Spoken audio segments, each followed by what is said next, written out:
This podcast series is supported by members at Patreon. If you want to support this podcast series, head to patreon.com/Cascadian beer.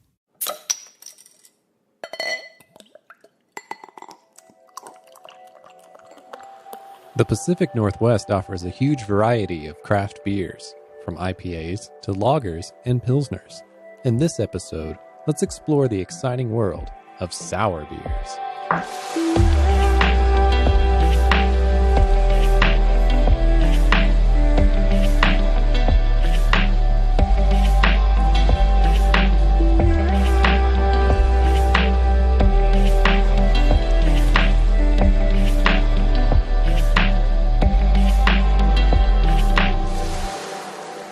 Welcome to the Cascadian Beer Podcast. My name's Aaron, and I'm a Cascadian. I have a background in radio and television broadcasting. I'm a music producer and have a passion for beer. I don't consider myself to be an expert in beer by any means, but I do enjoy and respect the craft and the passion of these brewmasters. I want to learn from these pioneers on what sets them apart from the rest, and why they choose to call Cascadia their home. Cascadia is a bioregion in the Pacific Northwest on the North American continent. It is made up of the U.S. states of Washington and Oregon, as well as the Canadian province of British Columbia.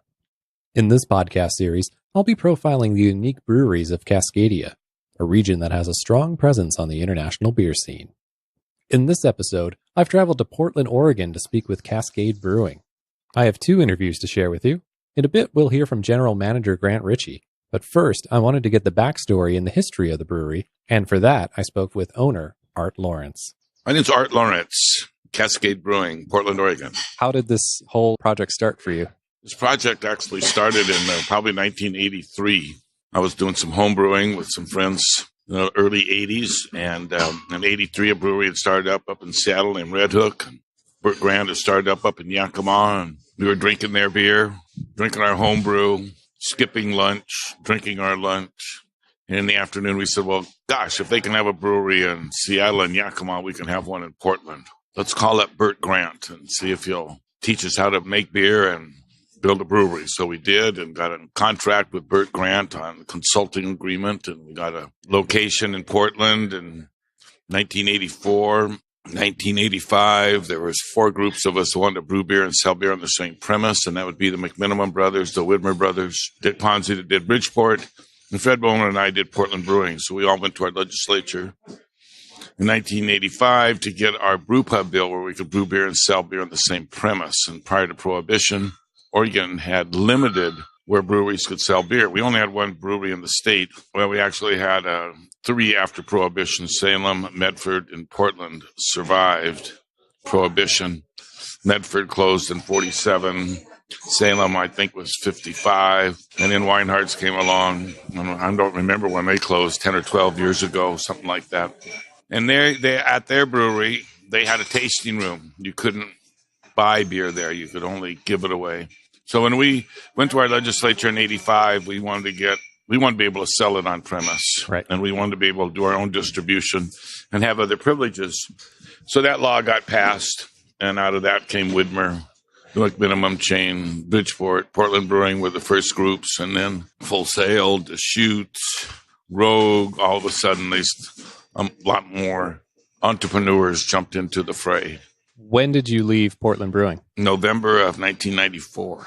And you just wanted to start your own? Well, they didn't want me, and it was a perfect exit for me to get out and go do my own thing. I seem to work better without a bunch of partners than with a bunch of partners.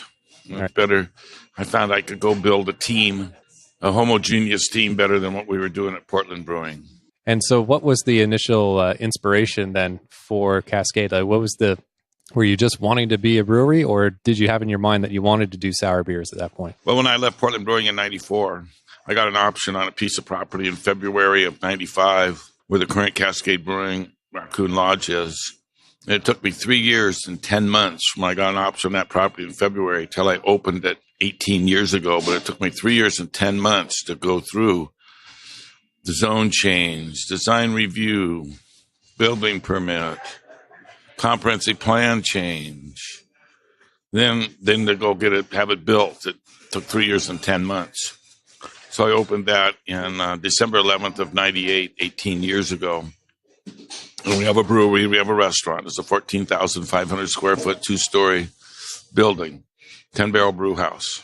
And we started making our pale ales and before we even built the brewery, we knew that we wanted to have a magic elixir, some beer, our Widmer Hefeweizen and our Black Beet Porter, our McTarnahans, our Full Sail Amber, some beer that was our driver. And we didn't really have anything. Everything was about 20 or 25% of the sales. We didn't have one of those that was 90% was your sales. And we were struggling to try to go find our beer. There are a lot more beers that come onto the market. All the prices are set by the big brewers because you got to go sell to your distributor for the same price that Widmer does. Being a small producer, you don't make the beer at the same price as Widmer does.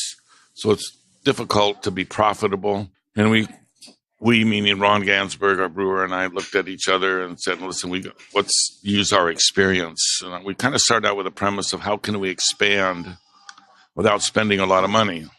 How can we get some fermentation and work with local resources? Local resources meant wine barrels. We're in wine country. We could go for $600. I could buy as much fermentation space as a $10,000 stainless tank would.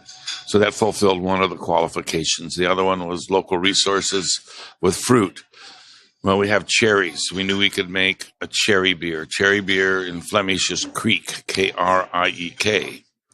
And that was our first sour beer that we experimented with. We infected it with bacteria. It took us a year to find out if we had something. We didn't know if we had something. We had our friends try it around here, and they go, oh, that beer's infected. And we'd go, well, yeah, but it's supposed to be.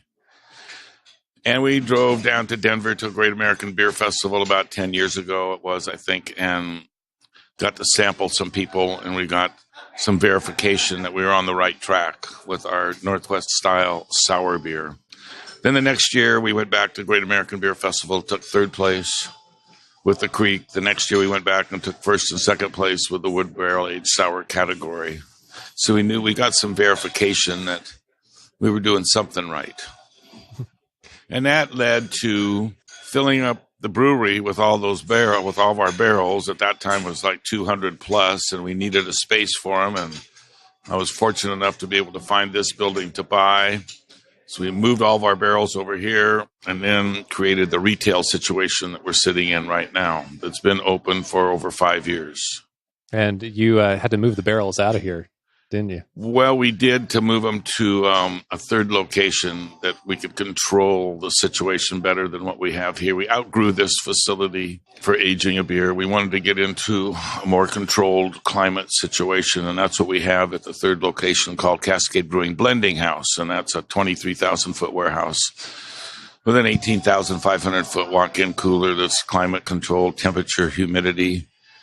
It keeps the humidity at about 85%, about 62 degrees constantly, and that's where packaging and blending is done. How much patience does it take in those first few years when you didn't know if these beers were going to be accepted by anybody?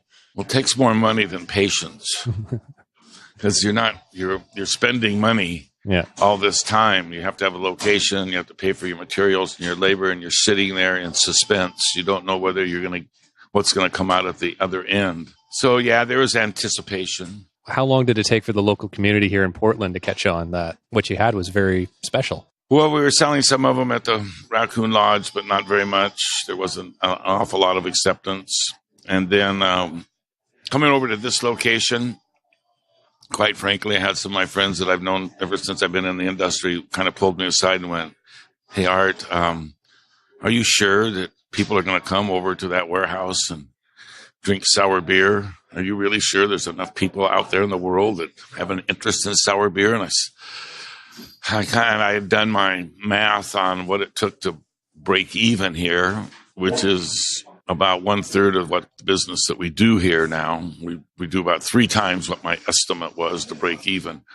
And it's totally surprised me. It's totally surprised those people that went and made that comment to me. And there were some that came up after we became a success and said, hey, I didn't want to say anything to you, but I didn't think anybody was going to show up over there to drink sour beers.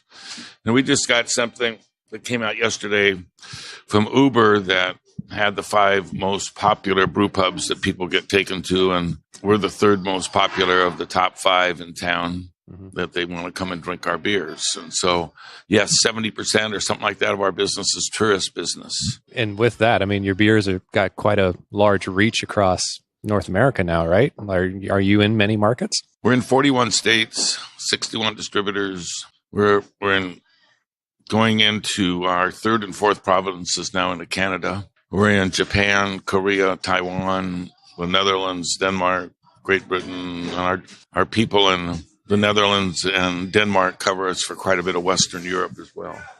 And like with that reach now and just where it's available, when you set out starting this brewery, did you think that you'd have your beer in Japan? Oh, we thought about it because it's such a unique market. Yeah. In fact, there's a fellow just when I came in here from Japan, sitting a couple tables behind us. I don't know if they've left or not, but he drinks our beer in Japan. Right. And he just came over to Portland, and he's with a friend of mine who does Japanese interpretations. He likes our beer. They drink our beer in Japan. It's a big hit in Korea too. It's expensive, about $40 a bottle. So it's used, we're told, like in ceremonial or when you want to give something to a good friend or something like that. It's And then where do you go from here? Are you going to kind of stay the course, or do you just want to kind of expand even more? Well, we'll keep expanding internationally, and we'll expand. There's only 7 or 8 more states. I mean, we're not in South Dakota, Nebraska, Iowa, Montana, kind of that Bible Belt area. We just haven't pushed. We have contacts there, but we just haven't gone to push that on. It's still a market that's emerging, I would say. And out of all the beers you make, what's one of your favorites that you just can't get enough of? Of the sour beers? Yeah. I like the Creek. It's got so many different characteristics and flavors to it. In the wintertime, I like our Glue Creek, our warm Creek. It's got spices and orange peel and that in it. But I like the spicy notes, the cinnamon notes, fruity notes that you get in the Creek. Right. Well, thank you so much. Thank you. That was Art Larrance, owner of Cascade Brewing. I wanted to learn more about Cascade Brewing's Barrel House and what it has to offer to the public. For that, I spoke with General Manager Grant Ritchie. How long has the Barrel House been open for? Barrel House opened on September 22nd, 2010. This wasn't the first location for Cascade, right? No, that's right. Our first location is the Raccoon Lodge and Brew Pub out in Raleigh Hills on the west side of Portland. And that opened December 8th, 1998. And so why did this place open up? This place was built and opened for a couple different reasons. One, to have an east side presence in Portland and more of a center city presence. But more importantly, to have a place where we could have our barrel aging and sour barrel facilities away from the brew house, and then also have a tasting room to showcase our sour beers. There is no brewing that's done on site here. Sadly, we outgrew the space. Right. So all the beers are made over at the basement of the Raccoon Lodge and Brew Pub. And from there, they're taken to a blending facility where they're barrel aged and then blended into our finished products. Those activities used to happen here on the back side of this pub, which is over 3/4 of the building. But again, we outgrew that space. And so we had to move to a bigger location. But at one point in time, and when we first really got rolling with the sour beers, all our barrel aging, blending, and hand bottling of our sour beers was done at this location here at Southeast 10th and Belmont in Portland. And do you get a police escort when you're moving this stuff around the city or something? Because this is pretty valuable product, right? No, we don't, thankfully. I think it's just, kind of the anonymity of the white truck with just Cascade Brewing on the side that lets us get away with that. Mm-hmm. So how popular is this location then? We do quite well here. It's very close to downtown. This Belmont Street here is the busiest eastbound arterial out of downtown. So there's a lot of drive-by traffic, especially in the evening time. And then just with its proximity to the downtown center of downtown, it's easy cabable distance from hotels and whatnot. And then there's also quite a few walking neighborhoods, just several blocks to the east. So Weekends we do great. If you want to come when it's quiet here, come weekday at open around lunch. Or today when it snows. Or on a snow day, yeah. Yeah. And it's Thursday too. So, there's always room for more. But we're happy with how things are going here to date. Is everything that you make available on tap here, or do you have to rotate some of that through? We have to rotate. One of the beautiful things about the scale of our operations is that it allows us to do many different beers. And so that's the fun aspect. We have 24 sours on tap here now and 6 non-sour offerings. So we can't have all of them on at one time. We just don't have the tap space for that. And I don't know that we necessarily want to either. The menu for some is kind of intimidating. So at some point, I think it's better to have just concise yet varied offering. And something that really caught my eye when I walked in was there's 2 barrels that look like they've just been stuck in the wall there. Correct. What's going on with those? Okay, so those barrels, that's for our live barrel series. We have every Tuesday we tap one of those barrels. They look like barrels sticking out of the wall because they are. We actually cut holes in the cooler wall, and our brewmaster Ron Gansberg fabricated custom carts to lift these barrels, place them on, and then we just roll them in through the cooler wall. So the front face of the barrel sticks out through the cooler wall where we tap them and serve off them. But, 80% of the barrel is then sealed in the back of the cooler to keep it cold at a good serving temperature. And that's the fun part of that live barrel program, of which those 2 barrels you mentioned are. It's really a program where the brewers and blenders get to experiment with different things that inspire them and from the artistic side of things and stuff they get curious about. Well, what if we do this, or use these particular ingredients? And as it's a single barrel, it allows them to do something different every week. We do a new one every week. So we do 52 different sours just with the live barrel program in a year. Right. And given that you're rotating that every week, it must be pretty popular with everybody that comes through. It's fun. It's a good program. It's always something different. So we had 2 goals in mind doing that. One was to have some inspiration and an avenue for the blenders to play with different products, and 2, to have something for the public so that there was always something new. One of the things we noticed coming up in the industry is that, going to a tap house that had the same 6 or 8 or even 10 beers, after a while, it's like, well, what's next? And so we want to be able to be on the cutting edge of producing sour beers and experimenting with new stuff and always have something a little different, at least one beer a little different than what was on last week. And if somebody goes, well, great, I love your beers, I get them in the bottle the whole time. And apart from the live barrel project, what would somebody gain by coming to this facility? Well, the experience of having them on draft is a little bit different than bottle, and I think that's good. Additionally, from just a cost perspective, you could, rather than buying 24 different bottles, you could come taste 24 different tastes and actually run through them.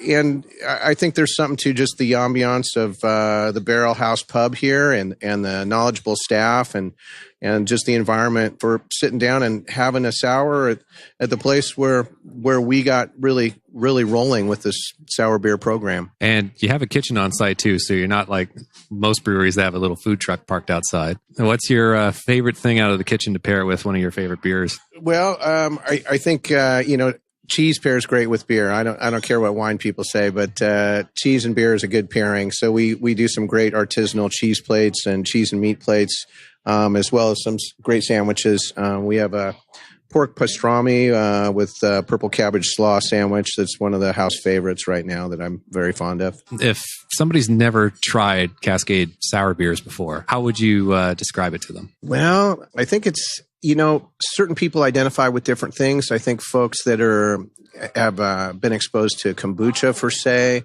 lend to sour beer as well. It's more kind of a familiar thing in the sour aspect of it. People that like fermented stuff, pickled stuff, and wine drinkers. Sour beers have similar threads to all of those items.